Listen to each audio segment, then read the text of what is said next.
औज़ुबिल्लाहि मिनश्शैतानिर्रजीम बिस्मिल्लाहिर्रहमानिर्रहीम। सूरह रूम है मेरे सामने और सूरह रूम की आयत नंबर 18 है, पारा नंबर 21 और रुकू नंबर 5।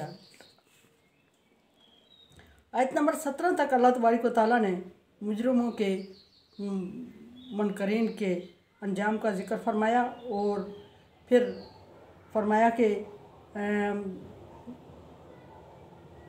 मोमिनों को ख़िताब करते हुए फरमाया कि सुबह शाम अल्लाह तबारक व तआला की तस्बीहात किया करो।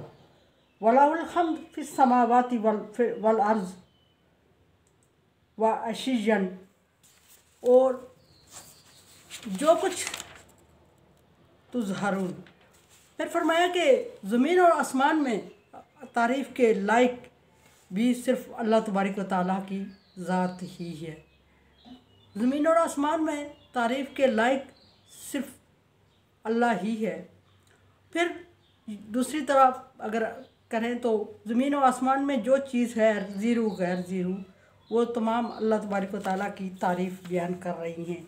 वह अशिय्यन हीना तज़हरून और तुज़हिरून, और अल्लाह तबारक व तआला की तारीफ़ पहली आयत में फरमाया कि सुबह शाम अल्लाह तबारक व तआला की हम्द व सना किया करो, तारीफ़ बयान किया करो, तारीफ़ के अल्फाज सिखा दिए, सुबहानल्लाज़ी सुबहानल्लाह। यहाँ फरमाया कि और रात के वक्त ये नहीं फरमाया कि पूरी रात जाग के अल्लाह तबारक व तआला की तस्बीहात तारीफ़ करते रहो और कुछ काम ना करो। दुनिया के काम काज के निपटाने के बाद जब आराम करने लगो तो अल्लाह तबारक व तआला की तारीफ़ बयान कर लिया करो। व तुज़हिरून, और दोपहर के वक्त कैलूला ज़िक्र है, या सोने से पहले अल्लाह तबारक व तआला की हम्द व सना कर लिया करो। 2 वक्त ये ज़िक्र है, एक दिन को शुरू करने से पहले, दिन को ख़त्म करने से पहले अल्लाह तबारक व तआला की तारीफ़ बयान कर आयत नंबर 17 में फरमाया, या इंसान के आराम के औकात ज़िक्र किए जा रहे हैं। उमूमन इंसान जब थक हार के आता है तो दोपहर के टाइम वो आराम करता है। उस आराम को थोड़े टाइम के लिए, शॉर्ट टाइम होता है, उसको कैलूला कहा जाता है। उससे पहले अल्लाह तबारक व तआला की हम्द व सना बयान कर लिया करो। ये मैं फिर अर्ज़ करूँगी कि घंटों के हिसाब से ज़रूरी नहीं है, फिर तो इंसान के पास वक्त नहीं रहेगा आराम के लिए भी। और यानी कि अल्लाह तबारक व तआला की हम्द ज़रूर बयान कर लिया करो, तारीफ़ ज़रूर कर लिया करो जितना टाइम तुम्हारे पास मैसर आता है। और सोने से पहले, रात के सोने से पहले, व तुज़हिरून, और ज़ोहर के वक्त, ज़ोहर से मुराद दोपहर के वक्त, दोपहर में जब तुम आराम करने लगो, आराम की तलब हो रही हो, फ़रागत हासिल कर लो, फ़ुर्सत हासिल कर लो कामों से, तो उस वक्त भी अल्लाह तबारक व तआला की तारीफ़ बयान कर दिया करो। आगे फरमाया कि युखरिजुल हय्य मिनल मय्यिति, वो ज़िंदा को मुर्दा से पैदा करता है। क्या मतलब ज़िंदा को मुर्दा से पैदा करता है? पैदा करने पर कादिर है। पिछली आयत चल रही है, दलाइल चल रहे हैं मुशरिकीन के इस ऑब्जेक्शन पे, सवाल पे, कि जब हम मुर्दा हो जाएंगे, रेज़ा रेज़ा हड्डियाँ हो जाएंगे, बिखर जाएंगे, तो अल्लाह तबारक व तआला किस तरह ज़िंदा करेगा, हमारी हड्डियों को, हमारे ज़र्रों को कैसे जोड़ेगा, ये कैसे मुमकिन है? हमें यकीन नहीं आ रहा। यकीन दिलाने के लिए अल्लाह तबारक व तआला यहाँ दलाइल पेश कर रहे हैं, बयान कर रहे हैं। फरमाया कि अल्लाह तबारक व तआला, जो तुम ज़िंदा और शाज़ोर इंसान हो और बहुत कुछ अपने आप को समझ रहे हो, ताकत और क़ुव्वत है तुम्हारे पास, बहुत नफीस शख्सियत के मालिक हो, तुम सब मुर्दा से पैदा हुए हो। युखरिजुल हय्य मिनल मय्यिति, ज़िंदा को मुर्दा से पैदा करता है। इसकी मिसाल अगर दी जाए, ज़िंदा को मुर्दा से कैसे पैदा किया अल्लाह तबारक व तआला ने, तो आसान सी मिसाल ये है कि छोटी सी के अंडे से बच्चा ज़ीरू निकल आना।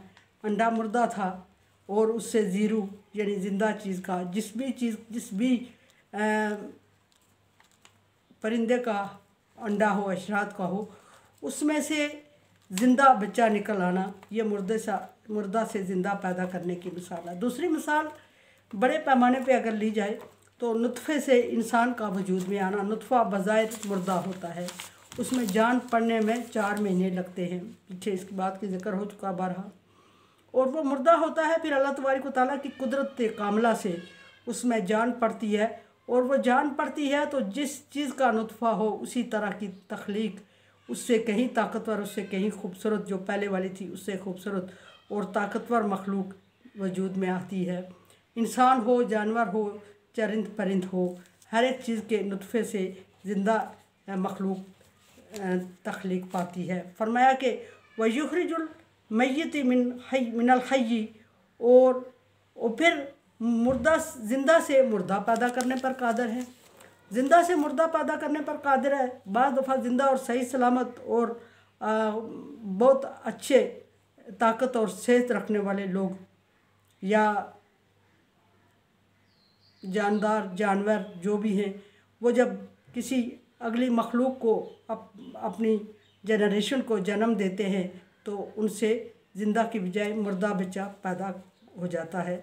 ये भी अल्लाह तबारक व तआला की कुदरत है। और फिर उससे बड़ी मिसाल अगर ली जाए तो वही कि इंसान से नुतफ़े का पैदा होना, इंसान से वो नुतफ़ा वजूद में आना जिससे फिर आगे इंसान की तख्लीक होती है। ज़िंदा इंसान से वो नुतफ़ा मुर्दा वजूद में आता है और फिर उससे अगली नस्ल चलती है जो ज़िंदा होती है। ज़िंदा जानवरों से वो मुर्दा नुतफ़ा वजूद में आता है और फिर उनसे अगले जानदारों और जानवरों की नस्ल चलती है, अफजाइश नस्ल होती है। इसको फरमाया कि ज़िंदा से मुर्दा पैदा करना। युहयिल हय्य मिन बादि मौतिहा, और फिर अल्लाह तबारक व तआला ये सारी मिसालें अल्लाह तबारक व तआला ने ज़िंदा से मुर्दा और मुर्दा से ज़िंदा पैदा करने की इसलिए बयान फरमाई कि कुफ़ार और मुशरिकीन के सवाल का जवाब कि अल्लाह तबारक व तआला मुर्दा और ज़र्रे को, हड्डियों को, रेज़ा को कैसे फिर इंसानी शक्ल में तख्लीक करेगा। तो अल्लाह तबारक व तआला ने मिसाल दे के समझाया कि हर ज़िंदा से मुर्दा और मुर्दा से ज़िंदा अल्लाह की कुदरत कामला से वजूद में आता है। ये कोई नई बात नहीं है, समझने वालों के लिए इसमें निशानी है।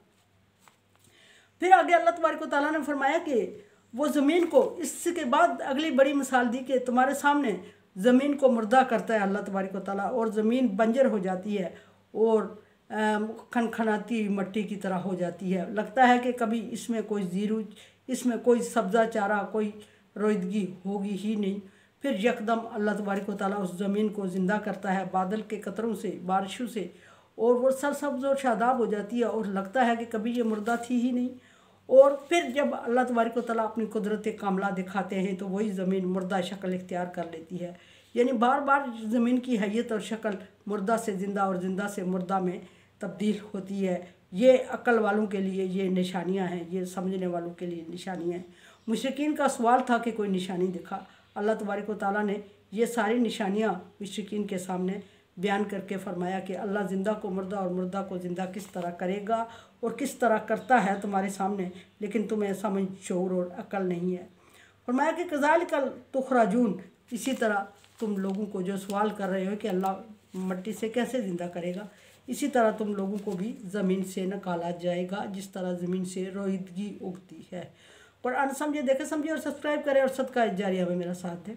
अल्लाह तबारक व तआला का हुक्म, तावनु अला बिर्रि व तक़वा, नेकी और भलाई के कामों में एक दूसरे से तावन करें। सो चैनल को सब्सक्राइब, शेयर और लाइक करके तावन करें। अल्लाह हाफ़िज़।